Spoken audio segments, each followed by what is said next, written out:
European history over the last 3 centuries does explain many of the problems of the modern world. We should not be afraid of historical truth, and this includes facing up to terrible events in European history. Germany, which was almost universally regarded as Europe's most educated nation, had committed genocide. More than 6 million people were displaced, many of them ethnically cleansed from Eastern Europe. Psychologically, what does it do to millions of people who've lived through these deeply traumatizing experiences? European culture was also a symbol and a motive of resistance to totalitarianism. People who resisted often felt they were doing so in the name of European ideas, such as human rights, patriotism, human equality. Everyone interested in the fate of humanity and how our world came to be the way it is ought to have some understanding of the basics of European history. Well, good morning, ladies and gentlemen. I'm here to talk about, and you're here to listen to a series of lectures on Europe, which I've subtitled Rise and Fall. There are changes in how we think about European history, which have been going on for some years now. When I was a student, I studied an option called the expansion of Europe. And that seemed a perfectly natural thing to call it.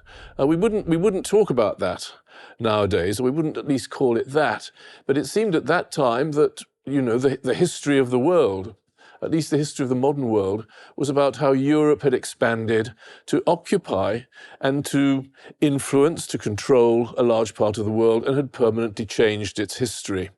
A famous Cambridge historian said Africa has no history until the Europeans arrived there. That was the assumption, which we now know was wrong. But it looked as though the history of Europe had become the history of the West, and in a sense had become the history of the planet in modern times. Hence, at the end of the Cold War, and I'll come to this in a later lecture, a famous essay was written by Francis Fukuyama called The End of History. It looked as though European culture, European values, European ideas had triumphed once and for all, and that meant effectively that there was going to be no more change. That was the end of history. But for several years now, we've been much less confident, less arrogant, and now people talk very much about decolonization, the removal of European influence in the world, about the provincialization of Europe, making Europe seem far less important than it used to be. People demand reparations for damage done in the past, apologies, the return of artifacts from European museums, which once claimed to be, still in theory claimed to be world museums, that these things should be returned from Europe to their places of origin. As a kind of reparation for what is usually called theft or looting. And in Europe itself, plenty of signs of economic, political, and cultural decline. So we could think of this story as a kind of Greek tragedy in which the hero Europe is finally brought down by his own failings. But were there only failings? Or should we still respect Europe's record? Should we still see in it things to value and, if necessary, to defend? And that, I think, is what much public debate is about at the moment. Or, of course, we could take a different view and say, well, look, we're not talking about ethics or politics or ideology, we're talking about history. And history is about what happened and why things happened, not about morality. We're not talking about who the good guys and the bad guys were. And after all, no other continent faces this kind of critical scrutiny. We don't ask about whether Asian culture should be deconstructed because of bad things that have happened in Asia. We don't say, well, should Africans renounce their culture and their history because of their willingness to sell Africans into slavery over the centuries. We don't ask questions like that of other continents, only about Europe. And we could say, well, we shouldn't talk about this kind of thing. We should talk about just history. let's stick to the facts, things as they really happened. And I certainly will, I hope, be talking about that sort of thing, what happened, why it happened.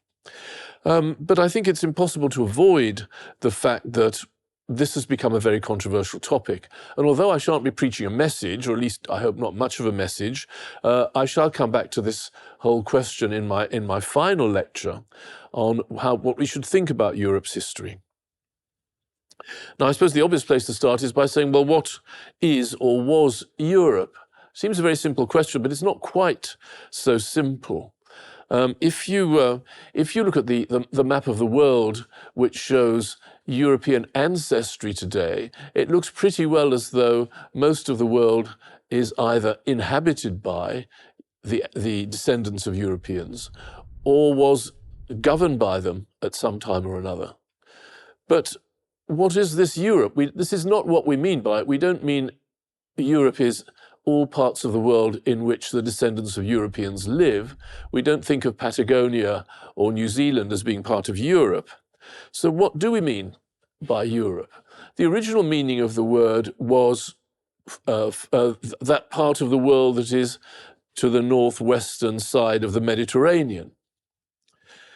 And the idea of Europe as an entity, as a sort of as a civilization based on the Greco-Roman tradition and the Judeo-Christian tradition, really emerges from the 15th to the 18th centuries, when Europeans become aware of other cultures which are not their culture. So the idea of Europe as distinct becomes accepted. And then in the 19th century, the idea of Europe as the controlling force in world history and as the representative of some sort of common civilization becomes very common. This is what I shall be calling in my lectures Europe's century. So then people can talk about the concert of Europe, meaning the agreement between European states. And people like Mr. Gladstone, the British liberal, could talk about the conscience of Europe being outraged, as if there was such a thing as a collective conscience for a whole continent. So in the 19th century, the idea of a controlling civilization. In the 20th century, well, certainly a decline from that position to one of disaster and decline. And yet, and this will be one of the topics of my final lecture, today the European Union and its supporters still talk of embodying European values and even talk of Europe being, I quote from a recent EU document, a community of destiny. So Europe is still becoming, in their view. And that's something I'll be looking at too. So there are lots of ideas about what Europe actually is. And I have only 8 lectures, and I'm going to pick out what seem to me to be the key themes, and not to summarize the whole story, which you can, after all, get from any textbook. So I'll be picking out the things that seem to me important and interesting. And the lectures I'll be giving, which I'll just run through very quickly, the first 2 under the general heading of Europe and the Origins of Modernity, 1688 to 1815. First of all, from religious wars to enlightenment, which is this lecture. And then, second lecture, A Century of War and Revolution. And then the second 2 lectures, the general heading is Europe's Century. The first lecture called Cities, Factories and Nations. And the second lecture, Empires and Globalization. And then the second half of the course, The Decline of Europe. The first lecture, The Seminole Disaster, 1914 to 36, and then The Near Death of Europe, 1936 to 45, and then post-war, the Cold War and the End of Empires, and finally, A United Europe, Destiny or Illusion, and then some general reflections on what it all means. But I'm beginning now at a point at which I think probably few historians would begin, perhaps none apart from me, which is around 1688. Why then? Well, four reasons, I think. First of all, it marks the end of the last religious war in Europe. Europe for the previous 150 years had been racked by religious conflict, as you will know, and the English Civil War, the British Civil Wars, were the last of all those civil wars, or those religious wars, and that this was finally brought to an end in 1688 by the largest invasion until D-Day, the largest seaborne invasion until D-Day, by William of Orange, the ruler of the Netherlands, who, with an army, invaded England with the consent of most people in England and got rid of the last of the Stuarts and ended religious conflict of a very extreme kind. And that was of importance for Europe, as I shall say in a minute, but there are other reasons too. Let me quote Voltaire, the great 18th century French philosopher, who said, and they realized that something was going on. The civil wars of ancient Rome brought slavery, but the troubles in England have brought liberty. There are two other reasons for choosing around 1688. One is that in 1687, I think coincidentally, Isaac Newton published his great work, Principia Mathematica, which showed, or people understood it as showing, that the universe was a logical place, that it could be understood. It worked according to mathematical rules. Why was this important? I'll say in a moment.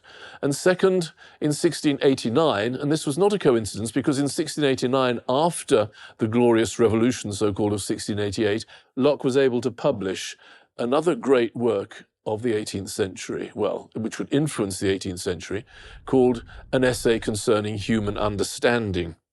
And what this argued is that human beings are born with no preconceived ideas, that our minds are a blank sheet, and that everything that we know, everything that any of us can know, are things that we have to learn by experiencing the world, by observing and understanding what we observe. Now, that may seem either wrong or obvious, but it was then a revolutionary idea because it meant that even the idea of God was not something that was there from the beginning. It was something you had to learn. And another reason, or my final reason for choosing 1688 as a starting point, is that it began a new era in politics. First of all in England, but this was seen, as I said, as important for the whole of Europe.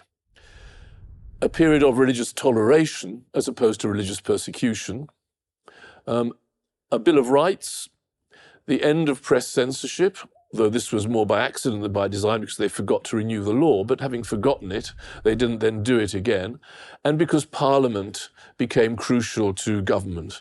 Parliament had occasionally met when the king called it in the past. From 1688 onwards, 1689 onwards, it has met every year. And this, as I say, people realized was something new and something important. Voltaire wrote about it, I quoted him a moment ago, as did one of the greatest political writers of the 18th century, Montesquieu, in his great work, The Spirit of the Laws, wrote, after both of them visited England and wrote after they got back about why what was happening in England was of huge importance to Europe. So a little more about that later. But I want to give you a few key ideas about what these people were saying and why these ideas seem to me to be a key to what we call enlightenment. In French, les lumières, the lights. In Germany, Aufklärung, which I suppose is pretty well literally enlightenment. Though the word enlightenment wasn't, which we now use constantly of 18th century culture, was not used in England for quite a long time. They didn't know what to call it. I think it wasn't until the 20th century that we started talking about the Enlightenment. So it wasn't always obvious what was going on, but something was going on. So here are a few key ideas, it seems to me. One is, predates this a little, by Francis Bacon, who wrote in 1597, knowledge itself is power. Knowledge is power. John Locke from the work that I mentioned earlier, and this is hugely important, and he couldn't have written this before. If he had, it'd have been probably locked up. Faith, he says, faith can have no authority against the plain and clear dictates of reason. So religion does not dictate what we must believe. Reason dictates what we can believe. Also, Locke, men are naturally free. The governments of the world were made by the consent of the people. Now, we know that this idea runs all the way through 18th century political thinking, and of course, it's embodied in the American Constitution. Lord Shaftesbury, whom I shan't be mentioning again, but he was a considerable figure who wrote influential works on politeness. I'll come to politeness in a moment. So Shaftesbury said, there is a mighty light which spreads itself over the whole world, especially in those free nations of England and Holland, on whom the affairs of Europe now turn. He wrote that in 1706. And finally, from a later generation, the German philosopher Immanuel Kant, who was asked what Enlightenment meant, what did the Aufklärung mean, and he said, it means sapere aude, dare to know. So those, I think, are key ideas of the Enlightenment. What's the context? Now, why are people talking and thinking like this now? The context is a desire to replace religious conflict and persecution with toleration and Shaftesbury's idea of politeness. There'd been more than 150 years of terrible religious conflict, as I said. Here is a picture of the siege of Magdeburg in 1631, in which apparently 20,000 people were killed in one town. This gives you an example of what Europe was like in the 17th century. Both internal violence and violence between states, which had led to many thousands of people being tortured and killed for their beliefs, burnt for heresy, of course, and actually even worse things than being burnt alive. You may think, well, what's worse? Well, there were things that were worse, I assure you.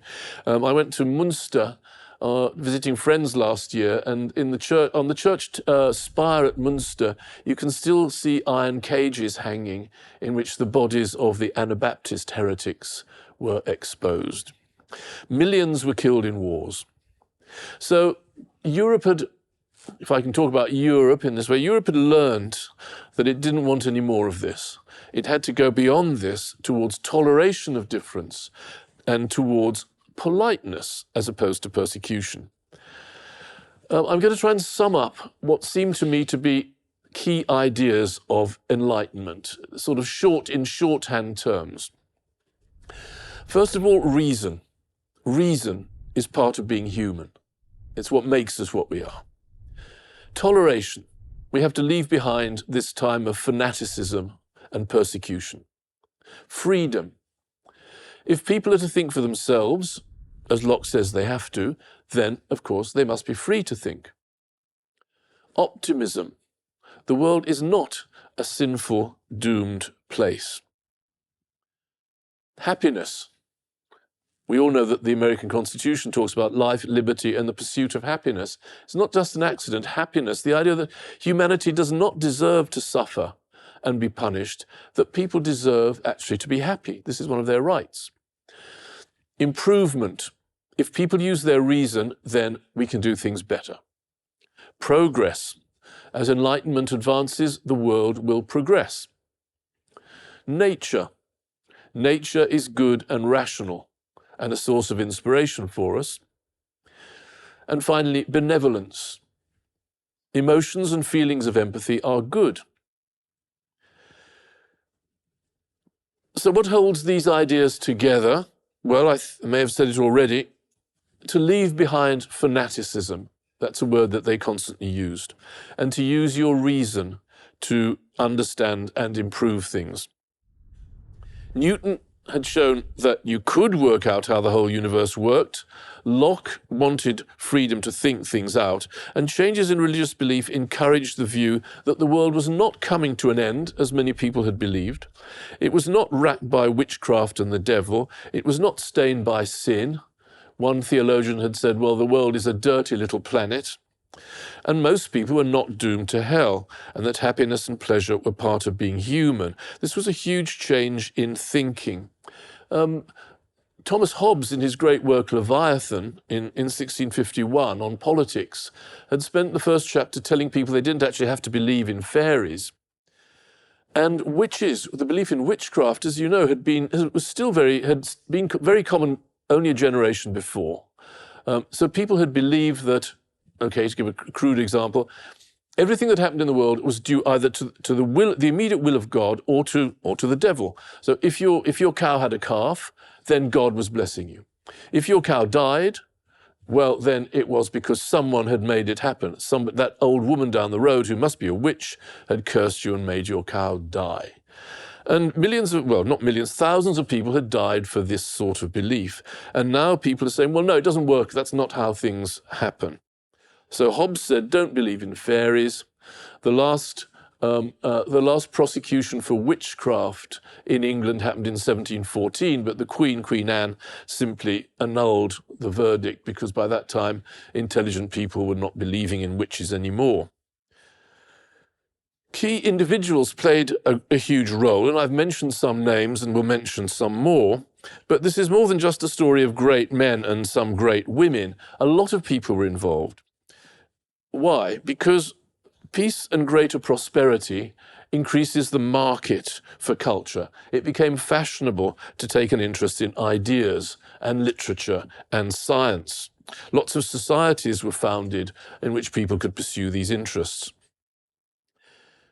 There were more books and newspapers. There were international bestsellers.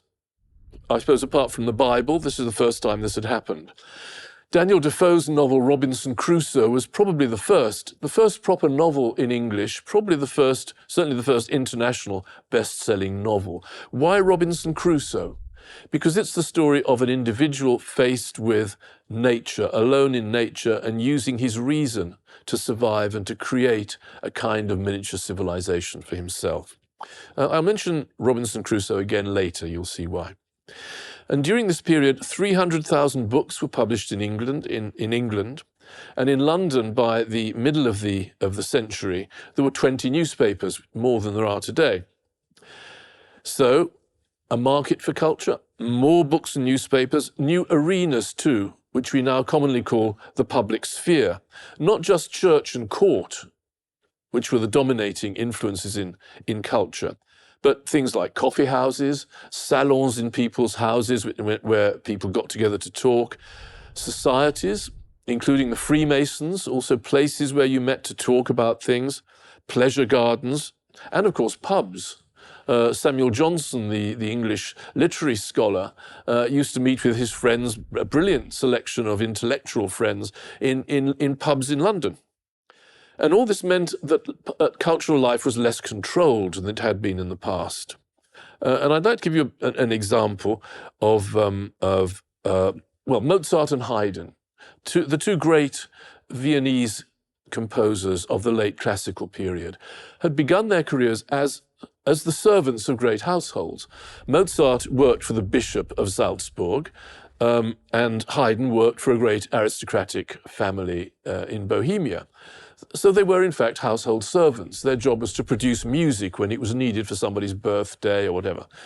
And then they realized that they could make a lot more money and also become more famous and have a better life by actually going out into the public and putting on public concerts, putting on operas for a public audience of people who pay and turn up and listen. And this, of course, is an entire change in their lives, their status, and so on. Haydn never entirely broke with the family he worked for, but they did allow him to come to London and Paris to give concerts and to make some extra cash.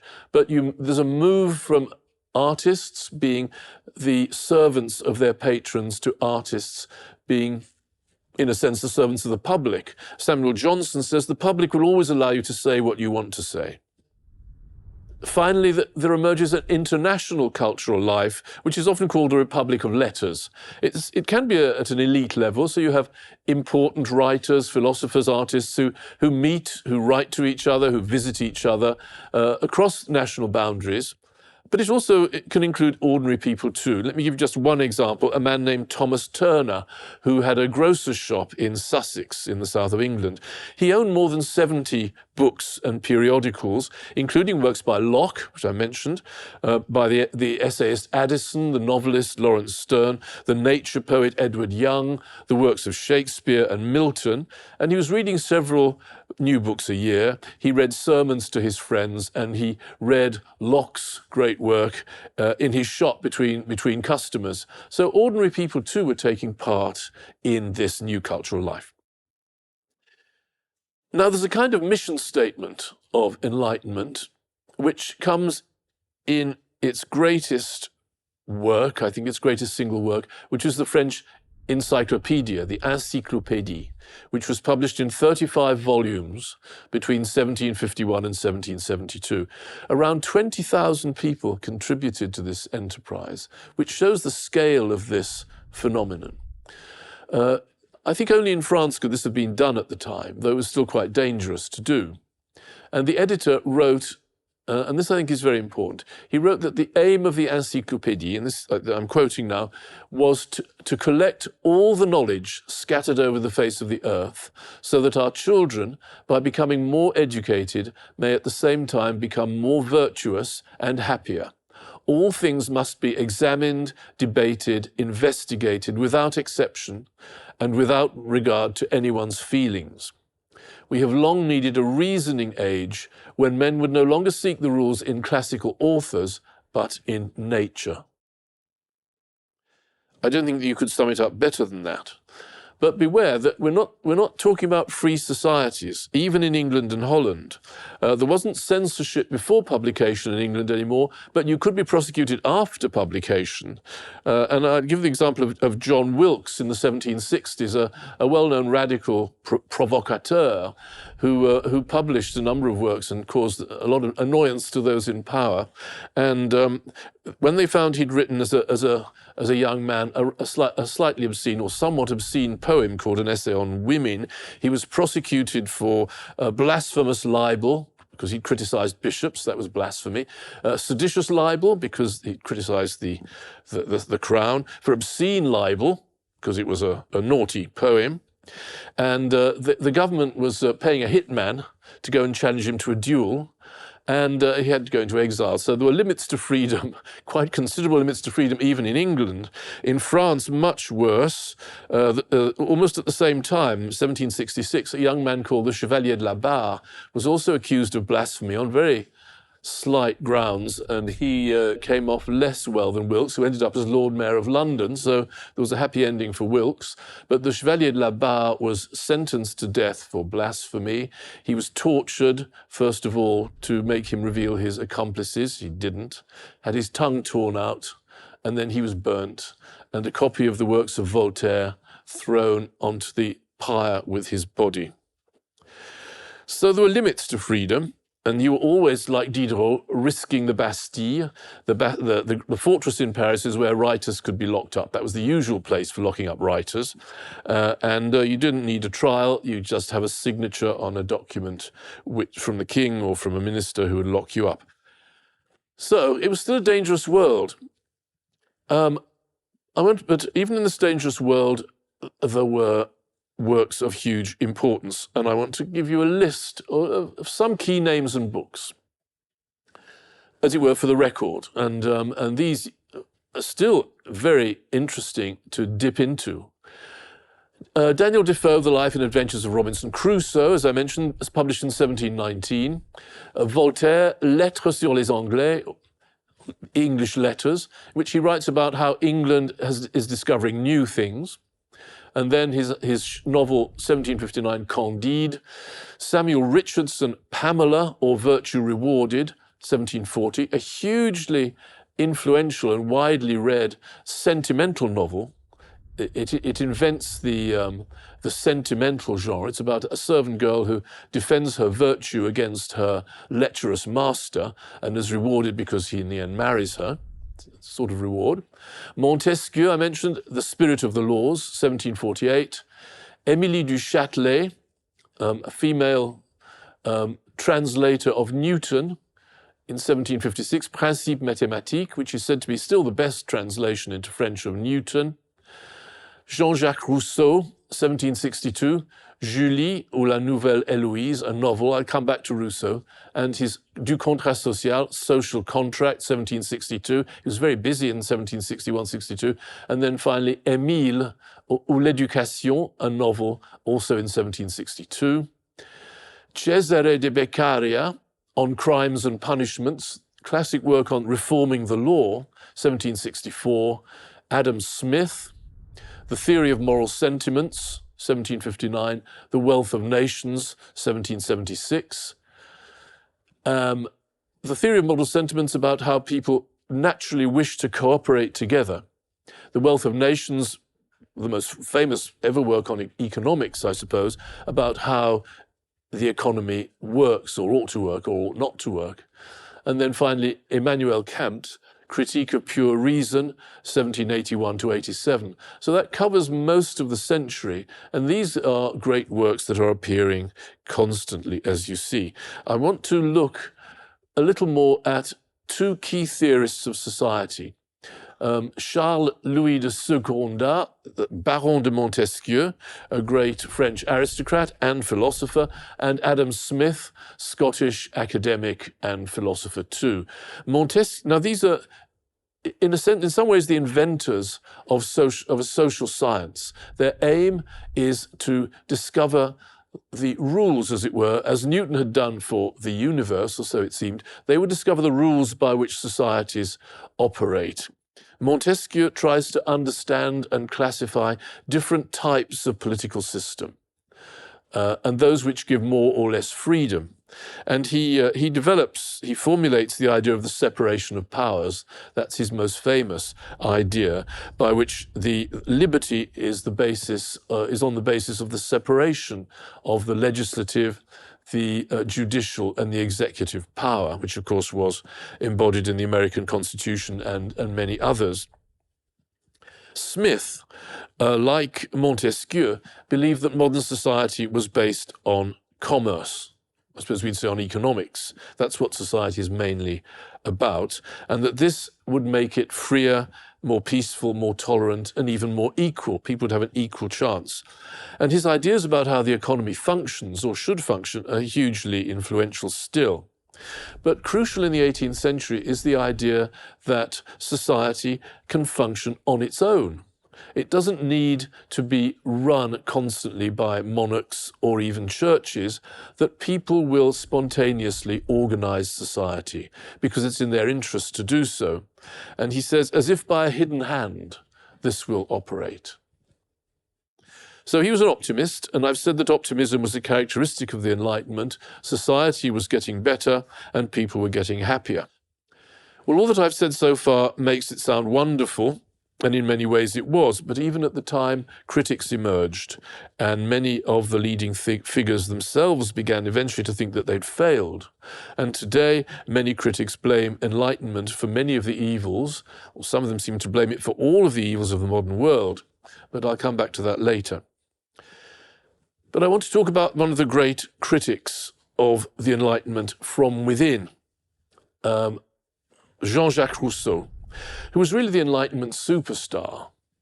And he attacked Enlightenment philosophy. Now, was he the most radical of revolutionaries, or was he the most reactionary of conservatives? In a way, it doesn't matter. He split from the mainstream, and he wrote that civilization itself was bad and corrupt.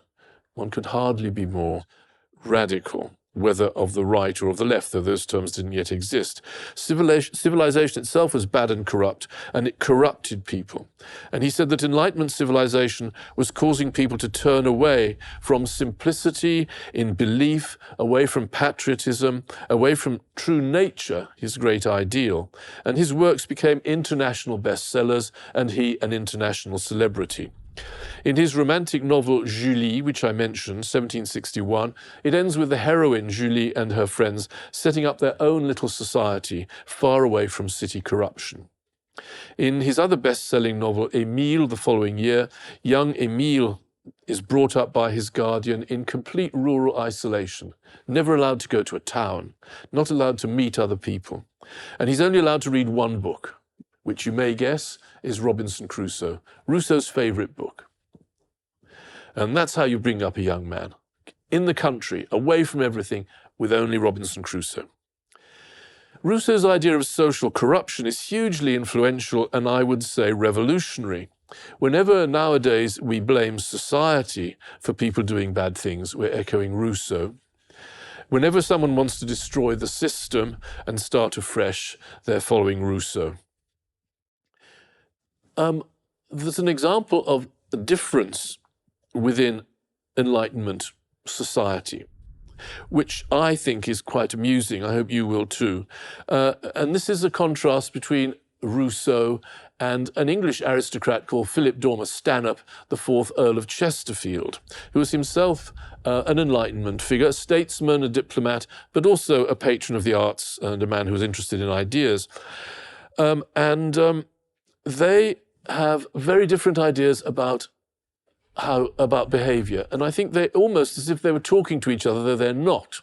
I'm just going to quote a few things about the difference. Rousseau in Emile, and he writes very well, everything is good as it leaves the hands of the Creator. Everything degenerates in the hands of man. He wants nothing as nature has made it, not even man. He has to be trained like a circus horse, twisted like a tree in his garden. And Chesterfield, who writes lots of letters to his son, which were later published at about the same time, telling his son how to behave. He says, apply yourself to Marcel's lectures. Marcel was a famous dancing master. More about dancing masters in a minute. Apply yourself now to Marcel's lectures. Desire him to teach you every genteel attitude that the human body can be put into. Take particular care that the motions of your hands and arms be easy and graceful. So this is precisely what Rousseau condemns, training someone like a circus horse.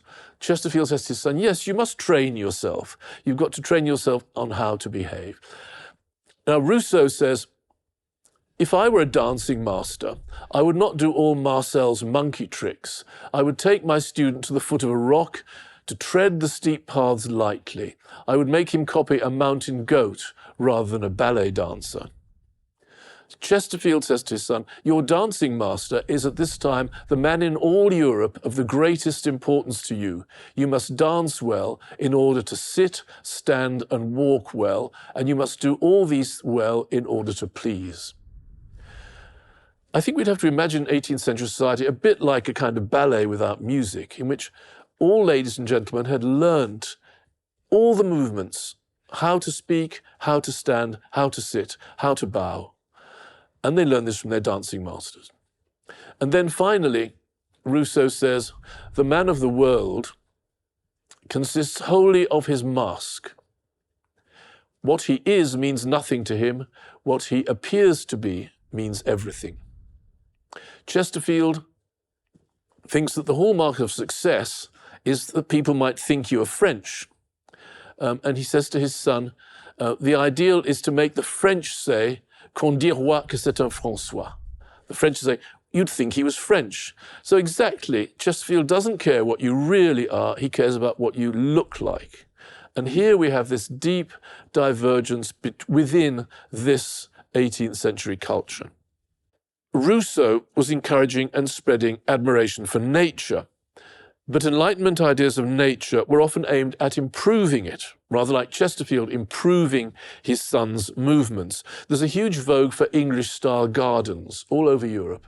But the thing about a garden, of course, English-style gardens were meant to look natural, but of course they were not natural. They were pretending to be natural, rather like Chesterfield's son. The 18th century is also very interested in science, but science is often about investigating nature and improving it. This is the time of innovation in agriculture, of new crops, of improved breeding techniques. As Rousseau said, he wants nothing as nature has made it, not even man. Familiar examples of this, and I mention these two because they happened in the same place at the same time. Marie Antoinette, the Queen of France, built herself a little toy village in which she could play at being a shepherdess. She could play at being in nature. And on the same year this was completed came the first balloon flight at Versailles, also a great scientific triumph of the age.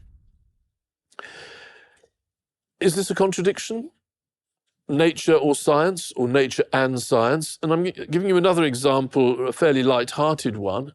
Was the world, after all, a place of happiness, or was it corrupt and immoral, as Rousseau thought? Fragonard's famous painting, The Swing, from 1767, shows a young girl, a young woman, in a garden, innocently playing on a swing. But it's clear that there's a bit of upskirting going on, and there's a bit of voyeurism going on. So is this really nature? Is it a pretense at nature? Is it a corruption through this pretense of nature? And the other painting is by Elisabeth Vigée-Lebrun, leading female portraitist, of Marie Antoinette dressed up as a kind of country girl, a very expensive country girl outfit in a straw hat and a muslin dress. This painting was thought to be shocking because a Queen of France should not appear like that. But if you look at it, you see that she's not like any real country girl, she's just pretending. There's another far more sinister contradiction, and here we're getting, in a sense, to the crux of modern controversies, between discovering nature round the globe, including by voyages of discovery. Explorers like Cook and Bougainville became international celebrities. But what they were doing, of course, was discovering the world. They were also describing it, drawing it, painting it, collecting and classifying bits of it, but also taking possession of it and exploiting it, exploiting nature and exploiting other human beings through slavery and decolonization. There's certainly ambivalence here. The famous painting of Omai, Polynesian visitor to Britain, by Sir Joshua Reynolds in 1776, shows on one hand, I think, a genuine admiration for Omai and the idea of other civilizations, but it also dresses Omai up in a way that he would never actually have dressed, and what we would now call exoticizing, which is also can be seen as a way of demeaning and controlling. And another example is Olaudah Equiano, an African who was himself a slave, though he later became an anti-slavery campaigner who lived and died in Cambridge in his later life. So admiration for foreign cultures, exoticizing foreign cultures, enslaving people, and yet in some cases working for the abolition of enslavement. All these are contradictory aspects of Enlightenment thought. But some say this wasn't a contradiction at all, that Enlightenment ideas and Enlightenment society aimed precisely at controlling and exploiting nature and creating a hierarchy of race and of civilization, and that Enlightenment universalism and Eurocentricity provided precisely the ideology that justified slavery and conquest. So these, I'm summarizing the present-day critiques of Enlightenment, that its universalism makes the white, male, educated European the norm, and Europe the progressive civilization, compared with which all others are backward or barbarous. It assumes that everyone is essentially the same. It tries to universalize, order, classify, and hence control. Its rationalism is an illusion. There's no single truth, and perhaps no objective truth whatever. This is the postmodern view. And finally, it provides the tools of racism, colonialism, misogyny.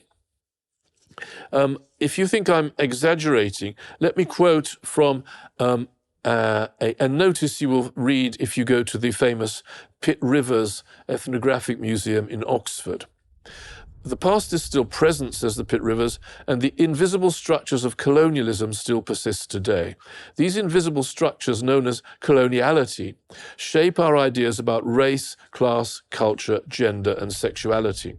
Coloniality divides the world into the West and the rest, and assigns racial, intellectual, and cultural superiority to the West.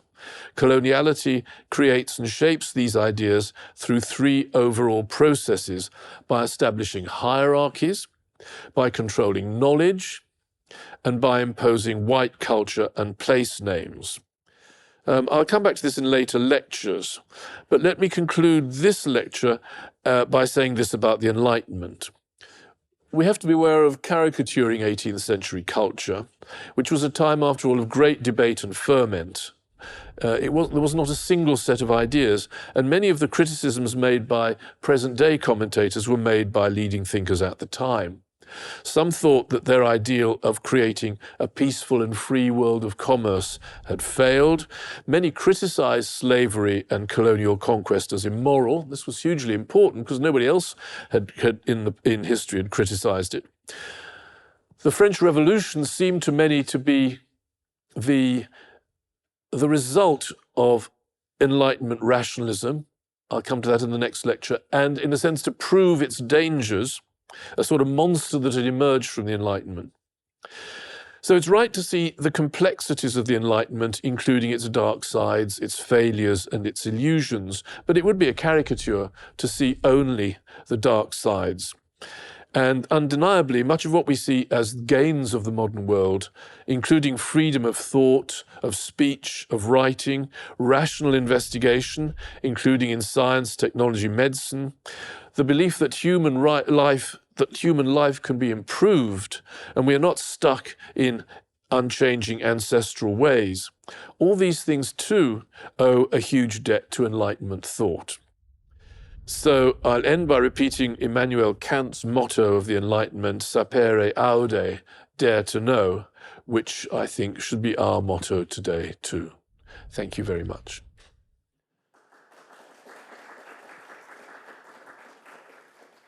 Thank you very much for the lecture.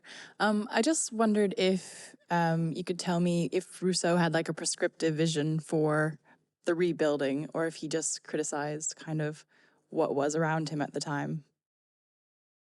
Well, he did, but I don't think it could be said to be a very realistic one, and I'm not sure that he felt it was real. I mean, his idea of society is that it must be close to nature. Well, it's a nice idea, but in practice, it was the way he developed it was a fairly inhuman one. If Emile had been a real person, you would think, gosh, this poor boy is being put through the most appalling ordeal in his childhood and is bound to turn out badly. But in his social contract, it's one of many contractual theories of government in which you assume that there has been a pre-state age, as it were.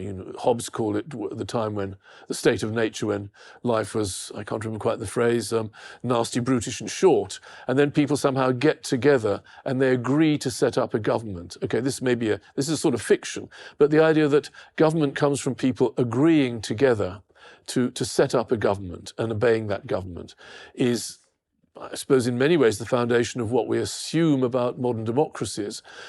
But Rousseau's idea was based on his experience in Geneva, and he did say he thought this was only possible in small communities, because in a large state like France, 20 million people, you couldn't have the citizens all coming together to agree on their laws. So there is always a problem, and has always been a problem since, in what do you mean, how do you represent people in a state? Even if you want to be democratic, how can you actually do it? I don't think Rousseau really had an idea. His solution was to talk about the general will, which is a somewhat mysterious idea, which doesn't just mean the majority view. It means that somehow there is, in the community, a decision or a view of things which is the one that must prevail, and that anyone who doesn't agree with it becomes an outlaw. Well, that was in the French Revolution and indeed in later totalitarian regimes, some of which have been blamed on Rousseau. This idea can obviously be put to very dangerous uses. If you claim that, I represent the general will, you, because you disagree with me, are a traitor and therefore deserve to die, as Rousseau said. It's not what we would think of as a pluralistic, liberal way of conducting democratic affairs. It's a kind of, someone called it a totalitarian democracy. So I don't think Rousseau ever did really have a solution, and what he suggested was very dangerous, or at least it was put to very dangerous uses. With the colonies in the New World, what are your thoughts of American native Indian ideals coming over to Europe and influencing the Enlightenment? Well, an important idea in Enlightenment thought, it's linked to this idea of nature, is what was sometimes called, I'm not sure if this was Rousseau's phrase, the noble savage. So the idea that there were non-European societies which were closer to nature, and which had virtues that the civilized European had lost. And this was a fairly common view. The extent, but the reality of indigenous cultures, I think, was pretty well outside the realm of what people knew. I think it's true to say they projected onto other civilizations what they wanted to find, what they expected to find. North America would be one example. I mean, there were attempts to integrate a sort of Anglo or British Indian society at times. There were visitors, Omai being the most famous, there were visitors from North American nations to Britain, I expect to other European countries too, and from the Pacific Islands too, and indeed close relations with India, if you think of India in the sense of at least of a non-European culture, though a very different one. But I think it was the extent to which you think that this was genuine sympathy or genuine insight depends in many ways on how you read the whole history of European contacts with indigenous peoples. And I think one would have to say it's a very checkered history. Even when it was very well-meaning, it often ended in tears. The experience of Captain Cook, I think, could be taken as emblematic. Cook was sent off and was given instructions that he should treat the indigenous people he met with great courtesy and respect, because they were the true owners of the land. And I think his instructions from the Royal Society said something like, "And in the eyes of God, perhaps they're more deserving than we Europeans." And I think Cook tried to follow that, but in the end, as you know, he ended up being killed in a clash with Polynesians. And what he did not know is that he and his presence were offending certain religious taboos. That merely his presence was interfering in power structures in those societies, as well as introducing diseases into those societies. So even if the intention was very high-minded, the reality was almost inevitably, well, I was going to say disastrous. In some cases disastrous, at least in many cases it had unintended consequences. And that was something that I think no one really understood or predicted. But the idea of the noble savage was certainly an important one within this whole ideology of nature. Thank you very much for the lecture. You mentioned that there was the conflict between religion and the beginning of science, and that people started to have new ideas and criticize that religious ideology.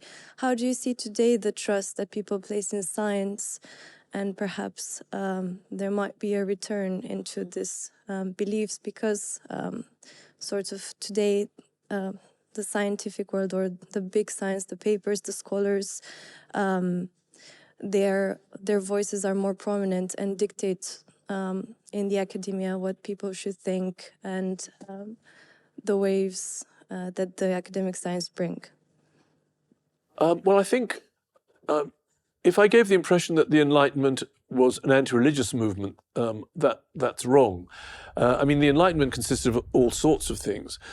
People like Newton himself was highly religious, and as you may know, he believed that the force of gravity, which he, in a sense, discovered or at least explained, was the result of the will of God. I mean, he didn't, and he also believed that the world was coming to an end. I can't remember whether he thought the year 2000 was the likely date, but I mean, many Enlightenment philosophers were definitely working within a religious framework, and although there were some, of whom Voltaire is the most famous or notorious, who were extremely opposed to the Catholic Church. It was particularly in France that Enlightenment took on an anti-Catholic and eventually anti-religious element, largely because of the structure of power within that society. But in Britain and in Germany and in Italy, there was not such a conflict between science and religion. And indeed, many clergy were prominent as Enlightenment thinkers and writers. But the difference was between what is often called a sort of a Calvinist understanding, in which, as I said, it was assumed that everything that happened was a result of divine will and intervention, or indeed of diabolical intervention. That is the thing which then many 18th century thinkers regard or start to call superstition. They want religion to be purified of superstition and fanaticism, and to become, as they see it, a truer, and indeed Rousseau calls it a more natural form of religion. So there is a God, there is a creator, and that creator ought to be worshipped, honoured, but the creator is not someone who is constantly interfering in human society to punish some and to reward others. And indeed, a famous analogy was to talk about the creator as rather like a clockmaker who creates this complex universe and then allows it to operate on its own. So there comes to be an idea of the divine and of religion that is much closer to what they would have thought of as philosophy. And therefore, for Locke, as I said, reason cannot be disproved by religion, but then that's because he thinks that the works of God are rational. So there is no conflict between reason and religion. And science and philosophy are the way of helping to discover the true nature of creation and the true nature of religion.